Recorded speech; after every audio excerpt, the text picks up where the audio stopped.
What's up folks, this is Just Folks making yet another YouTube video, and this video is going to be 25 interesting facts about Sonic the Hedgehog.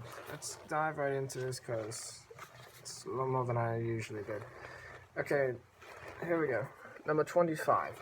Sonic Spinball is the only Sonic game to feature characters from the, well, it just cuts off there. Sonic has a few distinct continuities. The Archie Comics Saturday morning continuity is widely considered to be the better Sonic canon, yet rarely shows up in games. In fact, the only game to show off characters like Sally and Bunny was Sonic Spinball, a spin-off, get it? Made spin-off game made early in Sonic's lifetime, even though they only showed up in the bonus stages. So that's interesting. Okay, 24. According to the Sonic comic, Sonic's speed and color are a result of a lab accident. According to the Sonic comic series, Sonic had a weird lab accident involving a hamster wheel and some sneakers, and this managed to give him blue fur and super speed. No, really, Sonic was supposed to be a normal brown hedgehog until this accident took place. Okay, I'm going to scroll down. Okay, 23. Sonic cannot swim due to mistaken information about real hedgehogs. When Sega first made Sonic, they were under the impression that hedgehogs couldn't swim, so they made Sonic drown if he stayed underwater for too long. This unfortunately is not true. If Sonic's creators simply double-checked their facts, we wouldn't have had to put up with all those frustrating drowning deaths. They actually fixed that in the TV series a few times, I think. Okay. Number 22. Though Sonic canonically runs faster than light, he has never caused a sonic boom. Whatever. Canonically, he can run faster than light. However, no game with a speed meter has ever clocked him as running that speed. Most of the games have been struggling to break the sound barrier. It's all well and good though. If Sonic actually could approach the speed of light, his surroundings would begin to distort and chromatically shift in weird ways, making the game almost unplayable. Also, it wouldn't be that hard to get to the end of the stage at the speed of light, as Sonic would essentially be masterless. Okay, number 21. Sonic is suicidal. Well, not in all games, but if you wait around long enough in Sonic CD, Sonic jumps off the ledge and kills himself. That's dark, Sega.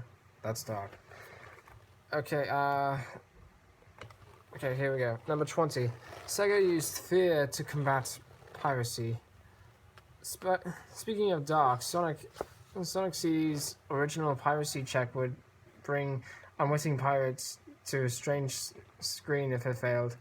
The screen had some weirdly distorted images of Sonic with what appears to be an old man face, along with the message "Fun if infinite" with Sega Enterprises, signed by Margin. Margin can be translated as devil in English, and the screen had some pretty creepy music playing in the background, with an ominous laugh. I can't read the rest of that because, well, time. Okay, number 19. The Sega chart took up 1/8 of Sonic the Hedgehog's data.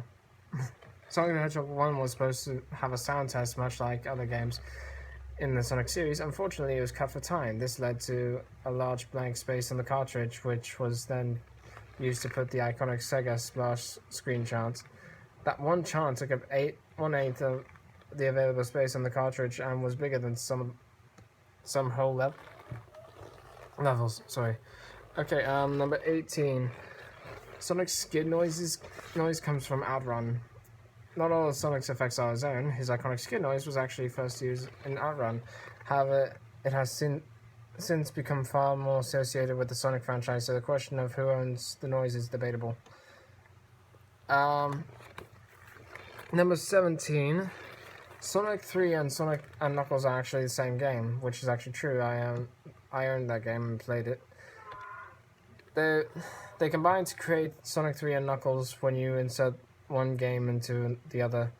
This is all thanks to Sega's lock-on technology, except that technology was actually kind of a sham. You see, Sonic 3 and Knuckles was originally one game, but it was too big to fit on one cartridge, so Sega split up the game into two parts, with the data for Sonic and Tails, along with the first half of the game on one cartridge and the data for Knuckles on the second half of the game on the other. Connecting the two would just give you access to the full original game. Connecting the game to Sonic 2 would simply cause Sonic and Knuckles to load Sonic 2's stage data along with the Knuckles character data. This is why Eggman wouldn't be wearing his robot mask in the Knuckles version of Sonic 2. This is also why no other game worked with Sega's supposed lock-on technology. Okay, Oops. Okay, number 16.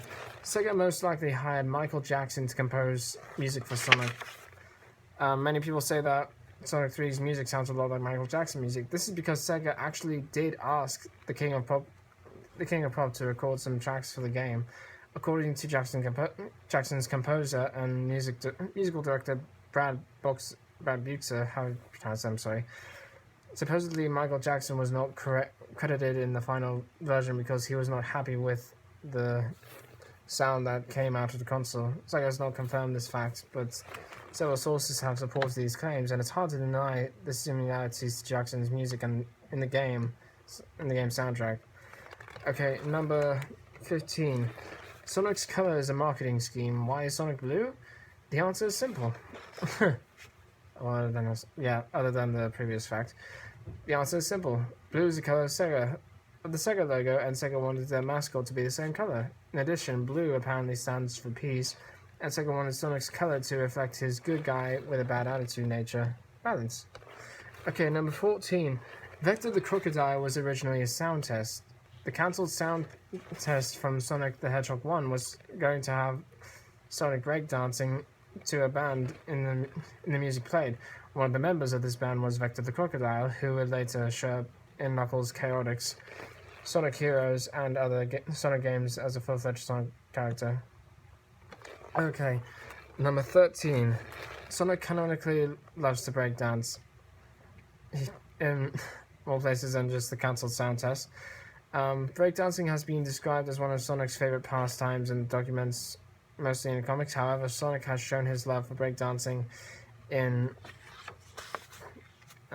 games as well. In Super Smash Bros. Brawl, one of his taunts is a breakdance. Several 3D Sonic games have shown Sonic breakdancing on level clear screens as well. Finally, in Sonic Battle, Sonic's entire fighting style was based on breakdancing. It's easily as canonical as his love for chili dogs. Okay, number 12. Sonic has multiple birthdays. Sonic's canonical birthday landed on in video game land is June 23rd, as stated. That's actually something my friend told me, oddly enough, because his birthday is on the same day. This date is the same day that Sonic the Hedgehog was released back in 1991. However, some comics have also pledged his birthday as Christmas or Boxing Day. Sonic has a birthday party in Sonic Generations, but it wasn't clear the date it was being held on. Perhaps we will never know the true day of birth. Oh well. Okay, number 11. Eggman was Robotnik's original Japanese name. Yes, we all saw that scene from a Sonic adventure where Sonic started calling Dr. Robotnik Eggman to make fun of him. I did not see that. But this is just an example of Sega's retconning Robotnik. Robotnik's name was Eggman in the Japanese version of the game all the way back to Sonic 1. Okay, number 10. Sonic was originally going to have a girlfriend named Madonna. From Dr. Mental's. Okay. Named Madonna, she was a blonde girl in a red dress that could have competed with Jessica Rabbit for Best Animated Turn-Ons. Fortunately, Sega thought that this wasn't appropriate for younger gamers and ditched the Madonna idea altogether. Unfortunately, Sega returned to this idea in Sonic the Hedgehog 360, and we all know how that turned out. I do not. So, we don't all know that. Okay, number 9. Sonic's games are older than he is. Sonic's canonical age is 15, even in Sonic Generations, where Sonic had a birthday in the game. Sonic is still 15. That means he went back in time when he was 15 from when he was 15. Weird. It also means that Sonic's game series is canonically older than he is. If you want to make this even stranger, Sonic Jam and the original Sonic comic peg Sonic as 16 years old, which means Sonic has aged backwards. Then again, his original incarnation listed him as 15 as well. So, does he have an age in sine curve? Either way, his games are older than he is. Yes, we addressed that. Okay, number 8. Sonic's Archie comic series is the longest running comic series based. Whatever. Sonic's Archie comics line is still running to this day. That makes the comic line 20 years old, one of the longest comic lines, period, and the longest running comic line based on a video game. Okay, number 7. Sonic was the first character to be in the Macy's Thanksgiving Day Parade back in 1993. Unfortunately, he was also the first video game character to have a balloon pop in the Macy's Thanksgiving Parade. Sonic had a second version of his balloon introduced in 2011. Okay, and number 6. Sonic first debuted in Rad Mobile as an air freshener. Much like Mario originally showed up in Donkey Kong before he had his own game series, Sonic first showed up in Radmobile or Mobile before he made his title debut in 1991. He was a tiny air freshener that hung from the rearview mirror. It's a tough job, but it's a living. Number 5. Sonic's original name was Mr. Needlemouse, much as Mario's was going to be Jumpman. He also lent his name to the original Sonic Project title. The Project Needlemouse. The title Project Needlemouse was once again used as the project title for Sonic the Hedgehog 4. Number 4. Eggman's mustache is fake. That was an unused voice file in Sonic Adventure 2 which has Omochao saying Dr. Eggman's mustache is fake. It's possible that this was removed, so on. Sorry, I gotta kind of hurry up for time. Okay.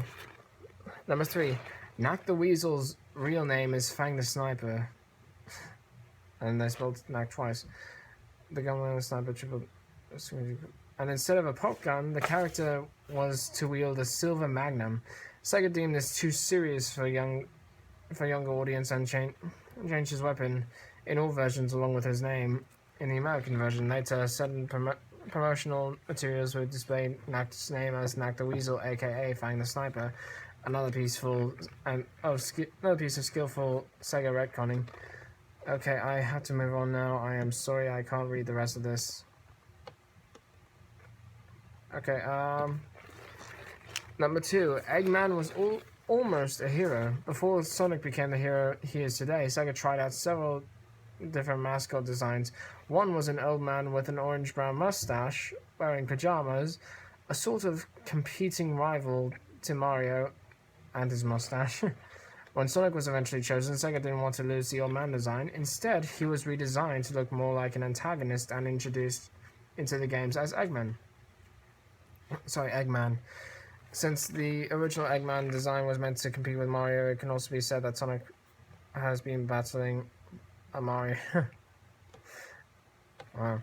Okay, and now we finally go to number 1. Let's do this quickly. Sonic was almost called Feel the Rabbit. Oh, God. One of the ideas was... As we said before, Sega went through many different mascot ideas before they landed on Sonic the Hedgehog. One of them was this. Feel would pick things up with his ears and then attack them with his body or throw them.